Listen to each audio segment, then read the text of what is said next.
So, you have a scary movie for me? Yes, sir, I do. It's called Halloween, and it takes place on the spookiest day of the year. Oh, St. Patrick's Day? No. Bummer, leprechauns are spooky as hell. Well, the movie Halloween isn't gonna take place on St. Patrick's Day, it's gonna take place on Halloween. I guess that makes a lot more sense. This is why you're the writer and I'm not. I guess so. So what happens in the movie? Not much. Oh, really? Yeah, well, I got a phone call from your secretary telling me that there's basically no budget. I had my secretary call you on the phone because it's the 1970s and it's not like there's some kind of widely used electronic mail system or anything. I don't know why you'd specify that, but okay. Look at my hair, it's clearly the 1970s right now. Please stop specifying what decade it is. You ever realize how grainy everything is in the 1970s? Oh, please stop. Well, okay then. So was it difficult to write a feature film knowing that there's no money to make it? Actually, it was super easy. Barely an inconvenience. Oh, really? Yeah. I just had very few things happen and put in a lot of inexpensive filler to make it 90 minutes long. What kind of filler are we talking? Well, for example, at the end of most scenes, I figured we could just have the camera linger for an unnatural amount of time. Some unnecessary long takes. That's a great way to pad the runtime without spending any extra money. Yeah, and sometimes we'll just point the camera at a television and film a different movie for a while. Oh, padding your movie's runtime with another movie's runtime is groovy. Right, so essentially we're gonna have enough content for a short film, but stretch it out to feature length. I love it. So what actually does happen in the movie? Well, the movie's about a killer named Michael Myers who killed his sister when he was 6 years old. Oh no. Yeah, and then he goes outside with the knife and his parents are like, "What'd you do now, Mikey?" and stare at him motionless for 20 seconds. Why would they just stand motionless like that? Well, because the camera's gonna slowly and dramatically move out and I couldn't think of anything for them to say while that happens. Maybe call the cops or try to figure out why their son is holding a bloody knife. Listen, I could rewrite it, but I'm gonna have to charge you. Oh, never mind. Standing motionless sounds like the perfect reaction to something like that. Fantastic. So anyway, Michael Myers goes into a mental facility for 15 years and never says a word. Okay. And one night his psychiatrist, Dr. Loomis, is coming to see him and he escapes in a car. How does he know how to drive if he's been in an institution since the age of 6? Yeah, it doesn't make much sense, right? Plus he's gonna spend the first hour of the movie driving around town. He's very good at driving. So how does he know how to drive? Right? It makes no sense. Dr. Loomis is even gonna talk to one of the employees at the sanitarium and be like, "Who taught this guy how to drive?" And what's the explanation? We're never gonna explain it or bring it up again, but because a character pointed out that it makes no sense, it's okay. Oh, is that how that works? That's neat. So then Loomis is gonna team up with the sheriff to stop Michael, because Loomis knows exactly what Michael is gonna do. How is Loomis so confident if Michael hasn't said a word since he was 6? I don't know. Fair enough, so I imagine that Loomis and the sheriff go warn everybody that there's a crazy killer on the loose? No, they don't. Why not? So the movie can happen. Gotcha. Yeah, the sheriff doesn't warn anybody, not even his own daughter. But he's gonna keep an eye on her just in case. Not at all, and she's gonna get killed too. Wow, what a terrible sheriff and father. Yeah, so basically the first hour of the movie is Michael playing peekaboo with the main character Laurie and freaking her out. Oh yeah? Yeah, but it's gonna be like a spooky version of peekaboo because he has a scary mask on. What did you have in mind for the mask? Well, since he's a killer, it has to be really scary. Oh, so like a William Shatner mask? What? Yeah, that'd be perfect because everybody already has those William Shatner nightmares, right? Oh, I think that might just be you, sir. So what else happens in the movie? Well, since it's Halloween, everything's gonna be extra tense because there's a bunch of trick-or-treaters around. No money for that. We're gonna have a movie take place on Halloween night and show little to no trick-or-treaters. Unless you want to pay them some of your 1970s money. You can just say money. Well, anyway, so after an hour, Michael is gonna start killing Laurie's friends. Oh no. Yeah, he's gonna strangle one and he's gonna pin another up against the wall with the world's strongest kitchen knife. Wow. And then one of the kids that Laurie's babysitting is gonna see Michael outside. And he's gonna be like, "Laurie, there's a scary boogeyman outside." And she's gonna be like, "You're crazy." But she's been seeing a scary boogeyman dude herself all day. Why wouldn't she believe him? I guess she forgot. Very forgetful. And then Michael's gonna finally come for Laurie and play some more spooky peekaboo. Oh, he loves that game. Yeah, and then he's gonna get stabbed with a sewing needle, and stabbed with a coat hanger in the eyeball, and stabbed with his own knife, and shot a bunch of times by Loomis, and then fall out of a window. Wow, so he dies? No, he runs away. What? Yeah, he disappears. He's gone. How does he survive all that stuff? I don't know, because he's pure evil, I guess. So what happens then? By my calculations, then we're out of money. Oh, so it's just gonna end? Yeah, that's it. What if people want to know what happens next? Well, I figure if the movie makes enough money, we can make an obscene number of sequels and spin-offs and reboots spanning over 4 decades. Seriously? No, I'm just kidding. Can you imagine though?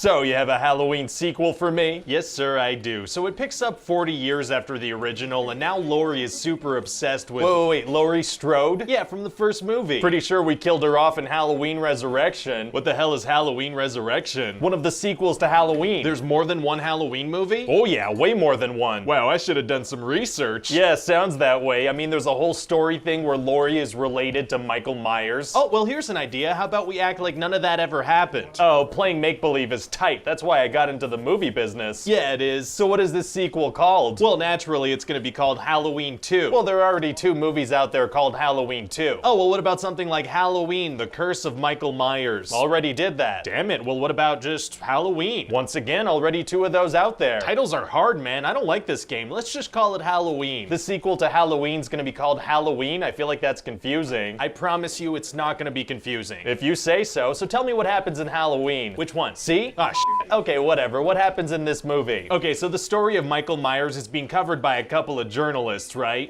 Not topical enough. Okay, so the story of Michael Myers is being covered by a couple of palm trees, right? No, topical, like relevant to our times. Oh, right, okay, so they could be like true crime podcasters? Perfect. So anyway, for some reason, they're allowed to go into the facility where Michael's being held and taunt him for a bit. Feels like that shouldn't really be allowed, but okay. Yeah, and they brought his mask with them to see how he'd react. So how does he react? He doesn't, but to be fair, they just kind of hold it up behind him. Oh, that's definitely not the ideal way to show someone something. And later, Michael is being transferred to a new facility and the bus crashes, so he escapes. Oh no. And then he's gonna kill a little boy. Oh my god. Yeah, that way we're gonna show that he's completely ruthless, you know? Yeah, wow, it shows that he really doesn't discriminate in his murder sprees, you know? Nobody's gonna be spared. Exactly, except later he comes across a little baby and he lets it live. He kills an innocent little boy, but he spares an innocent baby? Yeah. So like, what's the cutoff age for Michael to not kill a child? That's a good question. I guess 5 years old would be a good cutoff. That sounds pretty hard to enforce. Yeah, maybe he checks their ID or something, I don't know. Well, okay then. So anyway, we catch up with Laurie and she's been spending her whole life trying to protect her family in case Michael pops up again. Okay. So she has her house decked out with security systems and a panic room and everything. Wow, and where does she move to? Like, what state does she end up in? What do you mean? Well, if she desperately wants to protect her family, she must have moved out of Haddonfield, right? That's the first place Michael would go. She does not. Feels like that's the logical first step any human being would take in a situation like this. Well, the movie needs to happen, so she stays in Haddonfield. Fair enough. We're also gonna have Laurie's granddaughter Allison be one of the main characters of the movie. And what's her deal? She's in the movie. Oh, exciting. Yeah, and she's gonna have this love story that takes up a bunch of time. A big teenage love story? Why would we have that in the film? So that she can end up without a cell phone. Oh, okay. Yeah, her boyfriend's gonna get drunk, kiss another girl, and then throw Allison's phone in a punch bowl. And we're never gonna see him again? We're never gonna see him again. And yeah, so then Allison's gonna basically run around in the dark and be in the movie. Wow. And Michael's gonna kill one of her friends and dress her up like a ghost. He dresses her up as a ghost? Yeah, you know, like a sheet with eye holes cut out? So we're saying that Michael killed somebody and then took a little break to do some arts and crafts? That's exactly what we're saying. I love it. We're also gonna have Michael's psychiatrist be like a crazy admirer and kill a cop so Michael can run free. Oh, I guess that's an interesting twist. So where does that lead? It leads to the psychiatrist dying like 15 seconds later. Oh my god. Yeah, so that's the end of that. What a brief turn of events. And so then Michael's gonna go to Laurie's house and she's gonna stand up to him once and for all, you know? It's gonna be the side of Laurie we've never seen. Well, I mean, we did the exact same thing with her character in Halloween H2O back in 1998. Yeah, but I didn't see that one. Yeah, you didn't see that one, that's right. So anyway, when Michael gets into the house, Laurie's gonna turn on these bright lights. See, that's really smart. That way he can't hide around in the dark rooms. Oh, sorry, I should have been more clear. When Michael gets in the house, Laurie turns on some floodlights outside, so it's still super dark in the house. Well, how's that gonna help? Oh, it's not at all. So it's gonna be impossible for her to take on a crazy killer in a dark house. Actually, it's gonna end up being super easy, barely an inconvenience. Oh, really? Yeah, she's gonna lure Michael into the panic room, which as it turns out was a trap the whole time. Oh, what a fun twist. Yeah, so these bars are gonna close over the panic room door and Michael's gonna be trapped in there. So is Laurie gonna shoot him in the face or something? No, because she has this thing installed that, you know, burns the whole house down. What are you talking about? Well, her idea was to trap Michael inside her home and then burn the whole thing down. But she shoots him to make sure he's dead and doesn't find a way to escape, right? No, she leaves with her daughter and her granddaughter while the house is on fire. But her character's whole thing was that she wanted to kill Michael Myers and now she's not gonna make sure he's dead? That doesn't make sense. That's just the way it's gotta be. But why though? I mean, you know why. Yeah, I know why.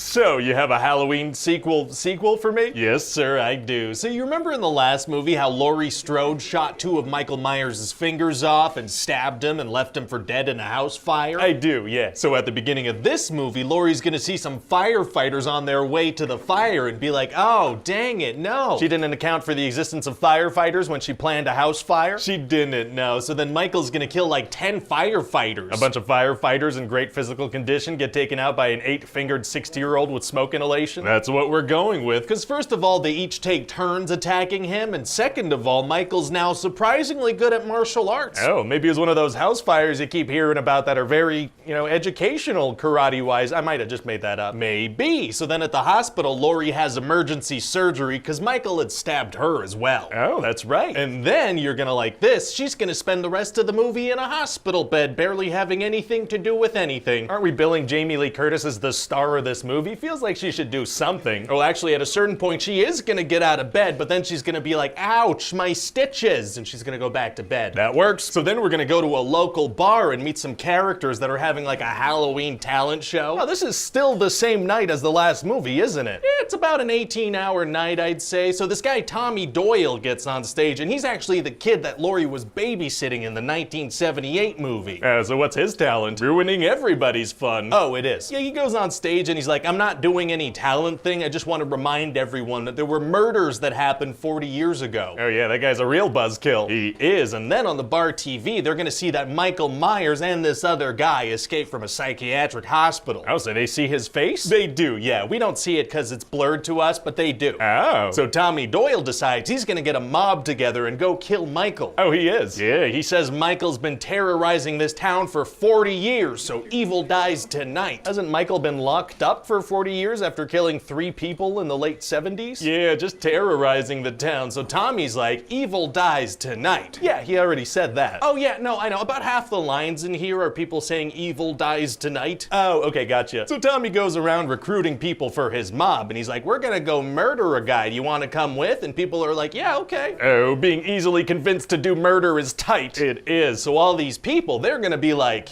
evil dies tonight. Right. So Tommy gets pretty much the whole town together because he's like, there's strength in numbers. Smart. So now that they have the numbers, they all split up into little easy to kill groups. Smart. And at the hospital, Laurie's granddaughter Allison is like, I'm gonna go join a mob and find Michael and kill him because evil dies tonight. Okay. But her mom Karen is like, no, Allison, Michael's definitely on his way to the hospital to kill Laurie. So for you to be safe, you should stay in the hospital. Oh, that doesn't make any sense. Yeah, I'm just kind of filling time between kills. I'm hoping nobody pays attention to this stuff. Oh, fingers crossed. So then for most of the movie, we're gonna kind of meet characters for a little bit, and then they're gonna die horrible deaths. Wait, so who's the protagonist in this thing? Pass. That's fine. And so then eventually the mob finds out that one of the escaped patients is in the hospital, so they're like, oh my, that's gotta be Michael. We gotta kill him. Is it Michael? No, it's not. It's this short little balding guy running around screaming, help me, please help me. So they realize that's not the 7-foot-tall man whose face they just saw on TV? No, they're still pretty convinced it's him. Oh. So the mob chases this guy down and he gets so scared he jumps off the hospital and dies. Oh my god. And so meanwhile, the real Michael Myers goes back to his childhood home and there's this couple living there, Big John and Little John. Uh-oh. So one of them sees a bloody handprint on the wall next to their open back door. So they're like, oh my god, somebody's in the house. So they call the cops. Well, no, they close the door and split up and start checking rooms separately. Also a decent strategy. Yeah, you'd think that would work, but it doesn't, and they both die. Oh. And then this guy Lonnie and his son and also Allison, they figure out that this is where Michael went, so they head over there. They don't alert the rest of the mob or the police. Nope, they head over alone. Nothing wrong with that. So then they get there and Lonnie's like, you two need to stay safe, so I'm gonna go in alone. Smart as well, sure. So he goes into the house and immediately screams, so his son and Allison, they go in as well. Oh, immediately disregarding the strategy. That's the idea. So then Michael kills the guy. Well, there was no way to see that coming. Agreed. And then he's about to kill Allison, but Karen pops out and stabs him in the back with a pitchfork and stomps on his head while he's down. Oh my god. Yeah, it's badass. So does she stab him another couple times, make sure he's dead? No. She walks out onto the street and she's like, hey Michael, if you want to kill someone tonight, kill me. But she has him stabbed and on the floor. Yeah, so she uses that opportunity to lure him outside. Well, okay then. So then he gets up and follows her outside and the whole mob is waiting for him. Oh. And the mob is like, evil dies tonight. That does sound like them. And they're all geared up with weapons. What kind of weapons are we talking? We're talking hockey stick, baseball bat, couple knives, brass knuckles. No, don't people have guns? Well, a couple, but not really, you know. This is small town America. They don't really have guns.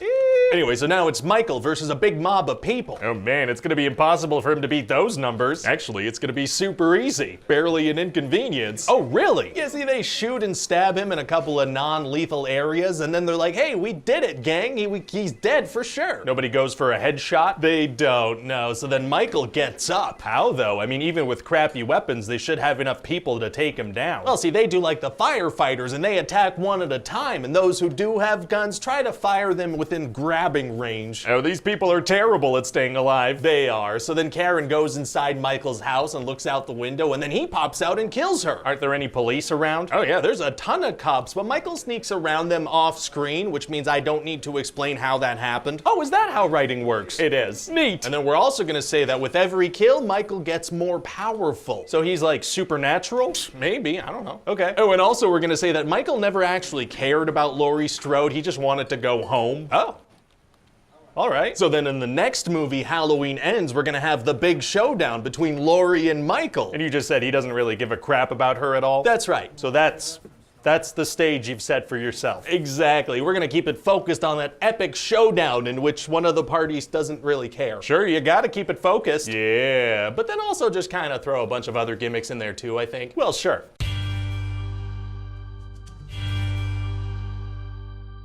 So, you have a Halloween reboot slash sequel for me? Oh, God, I think so. Yeah, I'm not sure what this is anymore, but you got that new Halloween movie for me? Oh, yeah, yes, sir, I do. Amazing. So this one's gonna take place 4 years after the events of the last movie, right? Oh, yeah, and what's going on with Laurie Strode? You know, she's just kind of doing her best to live a normal suburban life, you know, just taking it easy. Really? Yeah, that's what I wrote here. Why, what's up? It's just like 2 movies ago, we said she had spent like 40 years training and being paranoid just in case Michael Myers ever escaped from the asylum he was in. Right. And now Michael Myers has killed her daughter and is on the loose, and she's just chilling.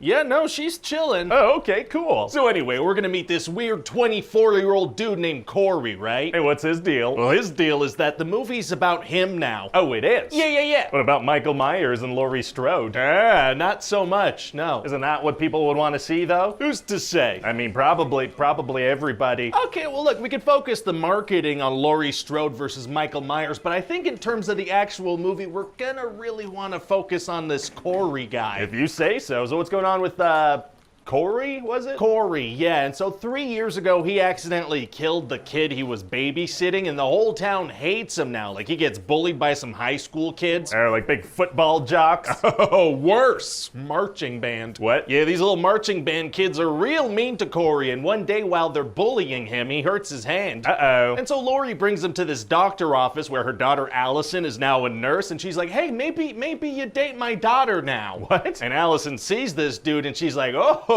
I am very much into this weird guy who killed a child and gets bullied by teenage marching band geeks. Well, you know, that is pretty hot. Yeah, it is. So they're deeply in love now. Yeah, no, I get it. But then Corey's gonna get bullied by the marching band again. God, these tiny musicians will not leave this guy alone. I know, and this time they push him off a little bridge, and while he's unconscious, he gets dragged into a sewer by Michael Myers. He's the guy this is supposed to be about. He is, except it's very much about Corey. So what's going on with Michael Myers? I mean, at the end of the last movie, we said he was like the embodiment of evil, and he took out a whole entire armed mob by himself. Oh, yeah, well, I forgot about all that. So now he's very weak, and he's been living in a sewer for 4 years. Oh. Yeah, so, you know, hopefully people won't really remember how the last movie ended. This is a direct sequel to it. It is, yeah, and so he killed a bunch of people and then suddenly became kind of a geriatric Pennywise the Clown, just an arthritic old man occasionally killing people in a sewer. I guess that's a scary horror movie bad guy. It might be. So anyway, he grabs Corey and he doesn't actually kill him, but they lock eyes. Are they gonna kiss? They're not gonna kiss, yes, no, but it seems like Michael maybe sees the same darkness inside Corey that he has inside himself. There's something going on with the eyes. Is it supernatural? Who knows? You? Nope, and so then Corey leaves the sewer and immediately kills a homeless guy. Oh my God. And then he goes to see Allison and he's like, I just killed a guy. Like, I just murdered a dude. Yeesh, how does she react? She doesn't really, so they keep on dating. Oh, okay. And then Corey's gonna bring this cop that used to date Allison into the sewer and kind of kill him with Michael. Oh boy, here we go. Michael Myers is back, maybe. Yeah, and also Corey, mostly Corey. I don't know who that is. Then they're gonna kill another couple of people together, and Corey's gonna be kind of consumed by the darkness and want to go on a killing spree. Uh-oh. But first he wants Michael's iconic mask. Oh, it's gonna be impossible to get Michael Myers' mask off of him. Actually, it's gonna be super easy. Barely an inconvenience. Oh, really? Yeah, he just heads to the sewer and beats the crap out of him and takes it from him. This kid that was beaten up by some marching band kids beats the crap out of Michael Myers. Yeah, just whoops his little psychopath butt and steals his mask and runs away. All right. So then he goes on a killing spree, but when he gets to Lori, she shoots him. Oh, wow. Yeah, and he's not actually dead yet, and he tells her, if I can't have your daughter, no one can. And then he cuts his own neck. But if he's dead, doesn't that mean anyone except him can have her now? Oh, yeah. Whoops. Whoopsie. Anyway, now it's time for the final act of the movie. So the guy we've spent the entire movie following doesn't make it into the final act. Correct, because now it's time for the big showdown this has all been leading up to,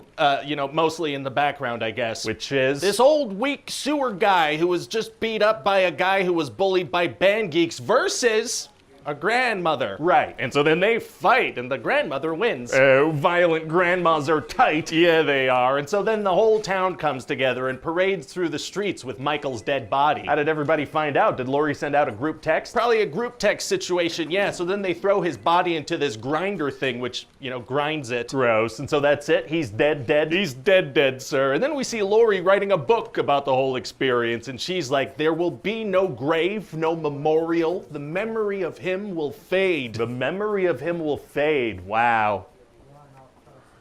Wait, she wrote that in a book? Yes. Okay. And so that's about it. What do you think? Well, listen, as long as we got the iconic mask and knife and the marketing material, this is gonna make money. Hi everybody, Ryan George here. Thanks for watching that video. I hope you enjoyed it. Don't forget to click don't forget to click